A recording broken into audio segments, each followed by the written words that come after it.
आज भी social media जो है उसमें फेसबुक सबसे पॉपुलर टूल है। सो फेसबुक से हम स्टार्ट करेंगे।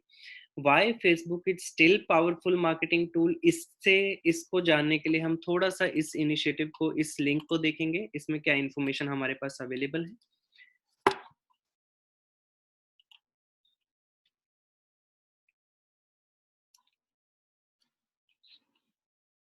तो ये काफ़ी अच्छा लिंक है, डेटा reportal.com पर अवेलेबल है, जहाँ पर आप ऑलमोस्ट लेटेस्ट इन्फॉर्मेशन देख सकते हैं कि बाई अप्रैल 2020 यानी कि करंटली अगर हम देखें तो कितनी पॉपुलेशन सोशल मीडिया पर एक्टिव है। तो 3.81 बिलियन पीपल हैं, जो कि right now total number of active social media users हैं, जो कि कंबाइन है। जो भी डिफरेंट प्लेटफॉर्म्स हैं उनको कॉम्बिनेशन की अगर हम बात करें तो उनको कंबाइन करने के बाद ये पॉपुलेशन हमारे सामने आती है सोशल मीडिया पर एक्टिव यूजर्स की। इसके बाद अगर हम बात करें social new participants, okay, I am allowing again. तो सोशल मीडिया पर ओवरऑल अगर परसेंटेज की हम बात करें टोटल पॉपुलेशन से, तो 49% जो यूजर्स हैं ओवरऑल पॉपुलेशंस के, वो सोशल मीडिया पर किसी ना किसी प्लेटफॉर्म में एक्टिव है। और उसके बाद अगर हम बात करें टोटल नंबर, जो ग्रोथ है जो रहती है, वो रहती है अप्रोक्सीमेटली 8.7%। ये है एनुअल ग्रोथ, यानी कि हर 1 ईयर में हमारे जो यूजर्स हैं वो अप्रोक्सीमेटली 9% इंक्रीज हो रहे हैं। दैट मीन्स कि अभी जो काउंट यहाँ पर 49% है, वो आफ्टर 1 ईयर 49 प्लस 9 यानी कि आपका 58% के अप्रोक्सीमेट हो जाएगा। और total media of social media, जो सोशल मीडिया यूजर्स हैं जो फोन्स पे एक्सेस करते हैं, उनका काउंट है 3.76 बिलियन। यानी कि जो 3.81 billion users overall social media पर एक्टिव हैं, उसमें से मोस्टली यूजर्स जो हैं वो फोन पर भी एक्टिव रहते हैं। तो अगर सोशल मीडिया एंगेजमेंट की हम बात करें वाया मोबाइल, तो जैसा कि हमने देखा, अगर out of 3.1 billion users, 3.76 billion users अगर आउट ऑफ 3.8 अवेलेबल है मोबाइल पे, दैट मीन्स कि मोर देन 99% यूजर्स जो हैं वो सोशल मीडिया में मोबाइल पर भी अवेलेबल है। ये ओवरऑल सोशल मीडिया का एक्टिव यूजर्स का काउंट है। और इसके बाद अगर हम बात करें कि कौन कौन से डिफरेंट सोशल मीडिया प्लेटफॉर्म्स हैं जो आज के टाइम में बहुत पॉपुलर हैं, तो यहाँ पर हम डेटा देख सकते हैं कि आज भी जो फेसबुक पर एक्टिव यूजर्स का काउंट है वो अप्रोक्सीमेटली सबसे ज्यादा है, 2.498 बिलियन। उसके बाद यूट्यूब आता है। यूट्यूब पे approximately 2 billion active users available हैं, जो कि मंथली एक्टिव रहते हैं। व्हाट्सएप पर 2 बिलियन यूजर्स हैं। फेसबुक मैसेंजर भी, जो फेसबुक के यूजर्स हैं उसमें से जो फेसबुक मैसेंजर को यूज करते हैं वो 1.3 बिलियन यूजर्स हैं। After that it comes WeChat, Instagram, TikTok और कुछ ऐसे यहाँ पर application and social media platforms भी हैं जो कि इंडिया में बहुत ज़्यादा यूजफुल या बहुत ज़्यादा पॉपुलर नहीं हो, but different country like China और अदर कंट्रीज में वो स्टिल पॉपुलर हैं। क्योंकि काफ़ी सारी कंट्रीज ऐसी हैं जो कि कंट्री स्पेसिफिक, जहाँ पर सॉफ्टवेयर जो है या एप्लीकेशन या सोशल मीडिया है वो बहुत ज़्यादा पॉपुलर रहते हैं। तो ये सॉफ्टवेयर जो कि यहाँ पर हम नहीं ज़्यादा देखते हैं, वो हो सकता है किसी कंट्री के स्पेसिफिक बहुत ज़्यादा पॉपुलर हो। इसके बाद रेडिट है, इसके बाद ट्विटर है, पिनिंटरेस्ट है, स्नैपचैट है। ये कुछ टॉप 50 की लिस्ट है, टॉप 15 की लिस्ट है, जो कि सोशल मीडिया मार्केटिंग में डिफरेंट प्लेटफॉर्म्स हम यूज कर सकते हैं ऑनलाइन मार्केटिंग के लिए। सो हम वापस से जाएंगे हमारे नोटपैड में, जो भी हमारी चेकलिस्ट एंड टिप्स हैं उस पे। तो इसलिए हम कह सकते हैं कि फेसबुक अगर हमने चूज किया है as a first platform online marketing के लिए, सोशल मीडिया के लिए, तो ये सबसे ज्यादा यूजर्स को टारगेट कर सकता है। अब हम बात करते हैं कि फेसबुक पर अगर हमें मार्केटिंग स्टार्ट करनी है तो कौन कौन सी ऐसी बेसिक टिप्स हैं, बेसिक बेस्ट प्रैक्टिसेस हैं जिनको हम फॉलो कर सकते हैं। तो सबसे पहले अगर हम बात करें यहाँ पर, तो कुछ टिप्स में सबसे पहली चीज आती है gate A vanity and user friendly URL. So user friendly URL क्या रहता है, अगर हम यहाँ पे ओपन करें कोर्स प्लेयर को, तो कोर्स प्लेयर में अगर हम यहाँ पे देखें तो ऊपर ओवरऑल जो कोर्स प्लेयर जब हमने ओपन किया फेसबुक में, तो उसका यूआरएल हमें कुछ इस तरह से दिख रहा है, facebook.com/कोर्स प्लेयर। तो जब भी हम कोई एक नया पेज क्रिएट करते हैं तो उसकी जो आईडी रहती है, उसका जो एक यूनिक यूआरएल रहता है, वो कुछ यहाँ पर एक रैंडम पेज की आईडी रहती है जो कि अल्फान्यूमेरिक रहती है। तो बाय डिफॉल्ट फेसबुक के किसी भी पेज की आईडी बाय डिफॉल्ट वो रहेगी। बट ये आईडी किसी को भी इजी टू रिमेम्बर नहीं है। तो इसलिए कोशिश ये होनी चाहिए कि जैसे ही आप नया पेज क्रिएट कर लेते हैं, तो यहाँ पर आपको ये जहाँ पर आपके फेसबुक पेज का टाइटल आपको डिस्प्ले होगा, इसके नीचे यहाँ पर ही आपके पास डायरेक्ट ऑप्शन आ जाएगा यूजर नेम क्रिएट करने का। ये यूजर नेम जो है, ये थ्रू आउट दी फेसबुक एक यूनिक यूआरएल होता है। तो जो भी यूआरएल अभी तक किसी यूजर ने ऑलरेडी टेकन नहीं किए हैं, एक्सेस नहीं किए हैं, या किसी पेज का वो यूआरएल नहीं रखा है, तो वो यूजर अवेलेबल होगा यहाँ पर आपके पेज के लिए सेट करने के लिए। तो आपकी कोशिश ये होनी चाहिए, let me check. Okay, Rohit को एडमिट कर लेते हैं एज ए पार्टिसिपेंट। ठीक है, हम वापस से रिज्यूम करते हैं। तो जब भी किसी फेसबुक पेज को हम क्रिएट करते हैं, तो हमारी फर्स्ट कोशिश ये होनी चाहिए कि उसका एक रेलेवेंट यूजर नेम यहाँ पर हम क्रिएट कर दें। यहाँ पर ही एडिट का ऑप्शन आता है, क्रिएट करने का ऑप्शन आता है एक नए पेज के लिए। और नया पेज में जब भी आप एक यूजर नेम क्रिएट करो, तो अच्छे से स्टडी कर लो, क्योंकि आप सिर्फ एक ही बार लाइफ टाइम में सिर्फ एक ही बार इस यूआरएल को अभी की पॉलिसीज के अकॉर्डिंगली चेंज कर सकते हैं। दैट मीन्स कि जो भी यूआरएल आप यहाँ पे रखेंगे, तो उस पर क्लिक करने के बाद जो आपके पेज का यूआरएल बनेगा, फॉर एन एग्जांपल यहाँ पर अगर हम क्लिक करें, तो facebook.com/sportsplayer ये यूआरएल है जो हमारे पेज का बन रहा है। यानी कि ये एक कस्टम यूआरएल है जो पेज का नेम है, जो यहाँ पर हमने इसके लिए प्रोवाइड किया है। कभी कभी क्या होता है कि जब भी आप नया पेज बनाते हैं, अगर आपने ऑलरेडी काफी सारे फेसबुक के पेजेस बनाए हुए हैं और उनका यूआरएल अगर आपने सेट किया हुआ है, तो कुछ लिमिटेशंस रहती हैं कि आपको स्टार्टिंग में ये यूआरएल क्रिएट करने का ऑप्शन नहीं मिलेगा कभी कभी। और अगर ऐसा होता है, तो जैसे ही आपके पेज के 25 लाइक्स हो जाते हैं, तो आप एक नया यूआरएल या आप फर्स्ट यूआरएल उस पेज का क्रिएट कर सकते हो।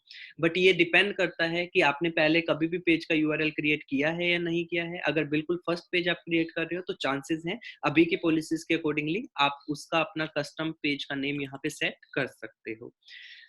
ये पेज का नेम इस तरह से सेट करना सिर्फ इसलिए नहीं जरूरी है कि यूजर को इजी टू रिमेम्बर रहेगा यूजर के लिए, बल्कि जो हमारा एसईओ रहता है, वो एसईओ भी काफी यूजफुल हो जाता है, काफी इम्पोर्टेंस रहती है इस यूआरएल की एसईओ के लिए। और अगर ये एसईओ फ्रेंडली यूआरएल रहेगा, तो सर्च इंजन को भी इसको रैंक करने में आसानी रहेगी। तो इसके लिए फॉर एन एग्जांपल यहाँ पर मैं एक छोटा सा अगर सर्च यहाँ पर स्पोर्ट्स प्लेयर के नाम से करूँ, I will write sports player without any space and then I will do enter। तो अगर आप यहाँ पे देखें, क्योंकि अभी नई नई वेबसाइट ये हमने लॉन्च की है, तो हमारी वेबसाइट का यहाँ पर एक रिजल्ट अवेलेबल है। बट इसके अलावा नीचे अगर आप देखोगे, तो कोई भी रिजल्ट हमारी वेबसाइट का या कोई भी ऑफ पेज एसईओ अभी हमने स्टार्ट नहीं किया है, तो कोई भी दूसरा ऐसा रिजल्ट नहीं मिलेगा जो कि हमारी वेबसाइट या हमारे पेज को लिस्ट करे। Only accept this second result. Second result को अगर आप ध्यान से देखो यहाँ पे, तो वो कोर्स प्लेयर यानी कि हमारी ही क्रिएटेड पेज का रिजल्ट आ रहा है। और ये रिजल्ट आपका जल्दी आना स्टार्ट हो जाता है अगर आप वैनिटी यानी कि कस्टम यूआरएल सेट कर देते हैं तो। क्योंकि कस्टम यूआरएल सेट करने से क्या होता है कि आपके पेज के या ब्रांड नेम के जो भी इंपॉर्टेंट वर्ड्स होते हैं, लाइक कोर्स प्लेयर, वो यहाँ पर यूआरएल में मेंशन हो जाते हैं, जो कि हेल्प करते हैं सर्च इंजन को हमारे फेसबुक पेज को भी टॉप में रैंक करने के लिए। इसलिए हमारी चेकलिस्ट में अगर हम बात करें, तो रिक्वायरमेंट है, इंपॉर्टेंस है एक यूजर फ्रेंडली यूआरएल की, जिसको कि वैनिटी यूआरएल भी कहते हैं। इसके बाद नेक्स्ट स्टेप में हम आएंगे चूज योर सीटीए बटन। यहाँ पर सीटीए का जो मीनिंग है वो है कॉल टू एक्शन। जब भी हम फेसबुक में एक पेज क्रिएट कर देते हैं, तो हमारे पास ऑप्शन रहता है यहाँ पर क्लिक करके हम उस बटन, यहाँ पर एक बटन क्रिएट कर सकते हैं। किस तरह का बटन आपको क्रिएट करना है, ये डिपेंड करता है कि आपकी एक शॉपिंग वेबसाइट है या आपका कोई ऐसा बिजनेस है जिसमें कि आप चाहते हो कि लोग डायरेक्टली आपसे कॉन्टेक्ट करें, या कोई ऐसा बिजनेस है जिसमें कि आप चाहते हो कि लोग उस बटन पर क्लिक करके आपकी वेबसाइट पे चले जाएं। तो डिपेंडिंग ऑन योर रिक्वायरमेंट आप यहाँ से उस टाइप का बटन चूज कर सकते हैं। इस बटन को हम मेनली कहते हैं कॉल टू एक्शन, क्योंकि ये बटन काफी इजीली विजिबल होता है यूजर्स को। जैसे ही वो आपका पेज विजिट करता है, तो मोस्ट प्रोबेबली ये चांसेस रहते हैं कि वो कुछ ना कुछ एक्शन इस बटन के द्वारा परफॉर्म कर सकता है, इसीलिए इसको कहते हैं कॉल टू एक्शन बटन। अगर आपको कुछ बुकिंग से रिलेटेड आपका पेज है, तो आप बुकिंग सेट कर सकते हो। अगर आपका पेज ऐसा है जिसमें कि आप चाहते हो यूजर आपसे कॉन्टेक्ट करे, तो आप इस तरह का बटन यूज कर सकते हो। डिपेंडिंग ऑन कैसा बटन आप चूज करते हो, उसके अकॉर्डिंग आपको ऑप्शन मिलेगा कि आपको वेबसाइट का यूआरएल वहाँ पे एंटर करना है या आपको अपना मोबाइल नंबर वहाँ पे एंटर करना है। तो फॉर नाउ क्योंकि हमारे पास कुछ ऐसा नहीं है बुकिंग वगैरह से रिलेटेड या फिर शॉपिंग से रिलेटेड, तो हमने यहाँ पर एक सिंपल बटन यहाँ पे ऐड किया है जो कि हमारी वेबसाइट पे रीडायरेक्ट करता है। तो यहाँ पर क्लिक करने के बाद यूजर courtsplayer.com पे चला जाएगा। अभी के लिए हम इसको क्लिक नहीं करेंगे, हम आगे बढ़ेंगे नेक्स्ट स्टेप के लिए। नेक्स्ट स्टेप में अगर हम देखें तो चूज कस्टम टैब्स। ये टैब्स जो हैं ये आपको यहाँ पर जब आप कोर्स प्लेयर में जाएंगे तो यहाँ पर आपको ये सारे के सारे डिफरेंट टैब्स अवेलेबल हैं, सेटिंग्स अवेलेबल हैं। तो ये जो यहाँ पर edit page information and setting tabs है, यहाँ पर जाकर आप चूज कर सकते हो कि आपको अपनी वेबसाइट में कौन कौन से टैब रखने हैं। टैब्स की अगर हम बात करें तो ये जो यहाँ पर आपको ओवरऑल लिंक्स दिख रहे हैं आपके पेजेस के, ये सारे कस्टमाइज आप कर सकते हो कि आपके पेज में आपको अबाउट का जो लिंक है वो शो करना है नहीं करना, आपको इवेंट्स शो करने हैं नहीं करने, फोटोज आपके पेज के लिए रेलेवेंट हैं या नहीं है, वीडियोस आप अपने पेज में पोस्ट करेंगे या नहीं करेंगे। ये टैब्स को आप डिपेंडिंग ऑन योर रिक्वायरमेंट आप ऐड या रिमूव कर सकते हो। आप यहाँ सेटिंग्स में जाके आपको ऑप्शन मिल जाएगा। हम फिलहाल इसकी डिटेल में नहीं जाएंगे, हमारे पास लॉन्ग चेकलिस्ट है कवर करने के लिए। अदरवाइज आप यहाँ पे भी देख सकते हो कि अगर आपको कोई नया टैब ऐड करना है जो यहाँ पर मिसिंग है लेकिन नॉर्मली आपको पेजेस में दिखता है, तो आप यहाँ पर ऐड टैब पे क्लिक करके नया टैब यहाँ पे ऐड कर सकते हो। सो ये हुआ हमारा नेक्स्ट टैब्स, फेसबुक टैब्स वाला पॉइंट। इसके बाद अगर हम बात करें तो एक वेबसाइट पे अभी हमने रिसेंटली देखा था कि हमें फॉलो करना चाहिए 70-20-10 रूल। तो ये जो रूल है ये आप अपने अकॉर्डिंगली मॉडिफाई कर सकते हो जो आपके बिजनेस की आपके पेज की रिक्वायरमेंट है। फिलहाल इस रूल की अगर हम यहाँ पे बात करें तो ये रूल कहता है कि आपको मोर देन 70% जो टाइम है वो ओरिजिनल कंटेंट पोस्ट करना चाहिए, यानी कि आपको कहीं से कोई कंटेंट ऐसा नहीं है कि आप बार बार हमेशा कहीं से कॉपी किया हुआ कंटेंट ही पेस्ट करते हो। और पार्टिसिपेंट में हम एक बार चेक कर लेते हैं, स्मृति है वहां पर तो उनको इन करते हैं। ठीक है, हम वापस से यहाँ पर आते हैं। तो इस पॉइंट की अगर हम बात करें तो हमें एक फॉलो करना चाहिए रूल सो दैट कि जो मोस्टली हमारा कंटेंट है वो वहाँ पर ओरिजिनल हो। उसके बाद अगर हम बात करें तो रूल कहता है कि मोर देन 20% टाइम हमें जो यूजर्स के रेलेवेंट कंटेंट है वही पोस्ट करना चाहिए वहां पर। ये सिर्फ 20% क्यों हुआ, ये डिपेंड करता है आपके पेज की रिक्वायरमेंट पे। कभी कभी क्या होता है हमारे जो यूजर्स हैं वो किसी एक पर्टिकुलर सेट ऑफ कंटेंट में ही इंटरेस्टेड रहते हैं, लेकिन हमारा बिजनेस जो है वो काफी ब्रॉड होता है, हम उसमें बहुत डिफरेंट टाइप के टॉपिक्स या डिफरेंट टाइप के सर्विसेज या प्रोडक्ट के बारे में पोस्ट कर सकते हैं। तो हमें यहाँ पर एक बैलेंस बनाना बहुत जरूरी है कि हम अपने प्रोडक्ट के बारे में भी पोस्ट करें और प्लस हमारे जो यूजर्स का इंटरेस्ट का जो कंटेंट है उसको भी हमेशा ध्यान में रखें। तो कैसा भी कंटेंट हम पोस्ट करें तो हमें एटलीस्ट ये ध्यान रखना है कि मोर देन 20% हमें जो यूजर को सबसे ज्यादा यूजर्स के द्वारा लाइक किया जाता है, फॉलो किया जाता है, ऐसा कंटेंट हम फेसबुक में पोस्ट करें। इसके बाद बारी आती है 10% की। तो 10% में आता है कि जो हम प्रमोशनल कंटेंट वहां पर पब्लिश करते हैं, समटाइम्स हम किसी प्रोडक्ट को वहां पर पब्लिश करते हैं, पोस्ट करते हैं, वहां पर बाय का बटन देते हैं या फिर हम वहां पर कोई प्रमोशनल ऑफर वहां पर पोस्ट करते हैं। तो इस तरह का जो कंटेंट है उसकी कोशिश होनी चाहिए कि हम 10% से ज्यादा उसको पोस्ट ना करें, क्योंकि अगर आपके फेसबुक पेज में बहुत ज्यादा प्रमोशनल कंटेंट दिखेगा तो उसकी इफेक्टिवनेस जो है वो कम हो जाती है, तो यूजर बहुत ज्यादा उस पर क्लिक भी नहीं करेंगे।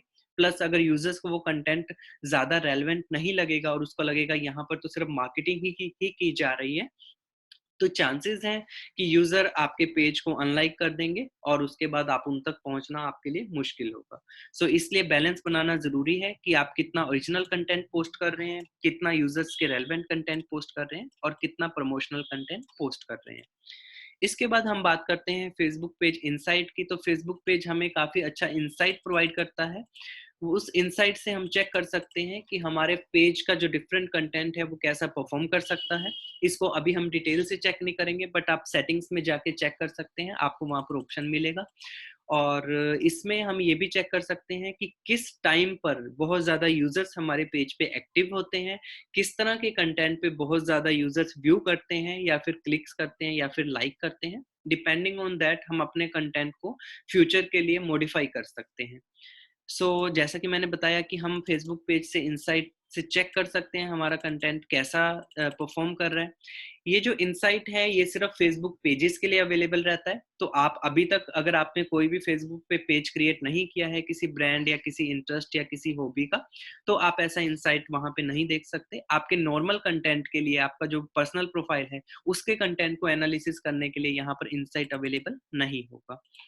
इसके बाद अगर हम बात करें, जैसा कि मैंने बताया कि ये इनसाइट हमें हेल्प करता है अपने कंटेंट को टाइम करने के लिए, अपने कंटेंट को टेस्ट करने के लिए कि किस तरह का कंटेंट यूजर्स के द्वारा सबसे ज्यादा लाइक किया जा रहा है। हो सकता है वो कंटेंट टेक्सचुअल बेस्ड हो सकता है वो कंटेंट जो है इमेज बेस्ड हो सकता है आपके पेज पे वीडियोस जो हैं वो सबसे ज्यादा देखे जा रहे हैं। तो डिपेंडिंग ऑन कि आपका कौन सा कंटेंट अच्छा परफॉर्म कर रहा है, वैसे कंटेंट पे आप फ्यूचर में फोकस कर सकते हैं। इसके बाद है कि आप प्रमोट कर सकते हैं पेड मार्केटिंग के थ्रू फेसबुक में, डिफरेंट एड्स क्रिएट कर सकते हैं डिफरेंट सेट ऑफ ऑडियंस के लिए। और स्टार्टिंग में ये बहुत इंपॉर्टेंट रहता है जब तक कि आपकी वेबसाइट पे कोई भी विजिटर्स नहीं है, कोई भी फॉलोअर्स नहीं है, क्योंकि जब तक आप पेड मार्केटिंग से कुछ फॉलोअर्स वहां पर ऐड नहीं करेंगे, तो ऑर्गेनिक उस पेज को ग्रो करने के लिए, यानी कि नेचुरली अगर आप सोचो कि आपके पेज पे लाइक्स आएंगे, आप काफी सारा कंटेंट अगर पोस्ट करेंगे तो उसमें काफी सारा टाइम लग सकता है, क्योंकि जब तक कुछ यूजर्स कंटेंट को अपने फ्रेंड्स के साथ शेयर नहीं करेंगे, तब तक चांसेस बहुत कम है कि नए यूजर्स आपके पेज को लाइक करेंगे। इसके बाद बहुत जरूरी है कि जिस भी तरह का फेसबुक पेज आप क्रिएट करने वाले हो, जिस भी तरह का कंटेंट आप पोस्ट करने वाले हो, वैसे ही दूसरे कंपटीटर या मार्केट में कौन कौन से ऐसे पेजेस ऑलरेडी क्रिएट किए जा चुके हैं, उसको एनालाइज करना भी बहुत जरूरी है। क्योंकि खुद से बहुत ज़्यादा कंटेंट आप पोस्ट करके चेक करोगे तो आपको काफ़ी ज़्यादा टाइम लगेगा। अच्छी बात ये है कि ऑलरेडी काफ़ी सारे बिज़नेस ने या काफ़ी सारे पेजेज़ ने वैसा कंटेंट पोस्ट किया होगा, तो आप वहाँ पर जाके स्टडी कर सकते हैं कि किस तरह के कंटेंट को बहुत ज़्यादा लाइक्स मिले हैं, किस तरह के कंटेंट को ज़्यादातर यूज़र्स पसंद करते हैं। दूसरे मार्केट का कॉम्पिटिशन करना भी बहुत ज़रूरी है। इसके बाद अगर हम बात करेंगे, तो आता है post less text and more graphics. तो हमेशा आपने देखा होगा कि जब भी आप एक पिक्चर पोस्ट करते हैं फेसबुक में, नॉर्मल पर्सनल प्रोफाइल की भी अगर हम बात करें, तो उस पे लाइक्स जो हैं वो ज़्यादा रहते हैं, बजाय कि अगर आप एक सिंपल टेक्स्ट कुछ भी पोस्ट करते हो तो। क्योंकि ग्राफिक्स जो हैं वो ज़्यादा अट्रैक्ट करती हैं ऑडियंस को, तो इसलिए अगर कोशिश रहनी चाहिए कि अगर हम ग्राफिक्स या इमेजेस से रिलेटेड टेक्स्ट, इमेजेस से रिलेटेड कंटेंट पोस्ट कर सकते हैं, तो हमें वैसा ही कंटेंट वहाँ पर पोस्ट करना चाहिए। लेकिन अच्छी बात, या अगर हम बात करें बैलेंस की, तो हमें एक बैलेंस बनाए रखना बहुत ज़रूरी है, क्योंकि कुछ यूज़र्स ऐसे भी होंगे जो कि इमेज से ज़्यादा टेक्सचुअल कंटेंट को प्रेफ़र करेंगे, इसलिए बैलेंस के साथ अपने कंटेंट में डिफरेंट वैरायटी को ट्राई करना यहाँ पर बहुत ज़रूरी है। इसके बाद बारी आएगी हमारे लास्ट पॉइंट की। तो फ्रीक्वेंसी टेस्ट करना, फ्रीक्वेंसी ट्राई करना भी बहुत ज़रूरी है कि हमारी ऑडियंस जो है वो किस तरह की है, हमारा कंटेंट जो है वो किस तरह का है। एक रीसेंट डिस्कशन में सेशन में मैंने शेयर किया था कि अगर आपकी वेबसाइट न्यूज़ से रिलेटेड है, तो डेफिनिटली आपके यूज़र ये चाहेंगे कि आप जल्दी से जल्दी लेटेस्ट कंटेंट को बार-बार पोस्ट करते रहें। और अगर आपकी वेबसाइट किसी बिज़नेस या ब्रांड से रिलेटेड है, जो कि कुछ प्रोडक्ट या सर्विसेज़ को सेल करते हैं, तो आप अपनी जो फ्रीक्वेंसी है कंटेंट पोस्टिंग की, वो थोड़ा-सा लो कर सकते हैं। वो हो सकता है कि पर डे आप 1 या 2 पोस्ट करें। और अगर आपके पास बहुत ज़्यादा वैरायटी कंटेंट की अवेलेबल नहीं है, आपके पास एक लिमिटेड सर्विसेज़ हैं, आपके पास लिमिटेड प्रोडक्ट्स हैं, तो आप क्या कर सकते हैं, वीक में आप शेड्यूल कर सकते हैं कि सिर्फ 2 या 3 पोस्ट ही आप उसके लिए रखें। डिपेंडिंग ऑन आपका फेसबुक जो है उसका कंटेंट कैसा है, उसकी ऑडियंस कैसी है, वो कैसा ब्रांड है, उसको ध्यान में रखते हुए ये सारे कंटेंट को आप फॉलो कर सकते हो। ये फेसबुक, जब भी हम सोशल मीडिया मार्केटिंग में फेसबुक में हम ये कंटेंट मार्केटिंग को स्टार्ट करते हैं, तो इन कंटेंट का, इन टिप्स का जब हम ध्यान रखते हैं, तो धीरे धीरे हमारा जो ऑडियंस है, हमारे जो फॉलोअर्स हैं, हमारे जो लाइक्स हैं, वो इंक्रीज होते जाते हैं।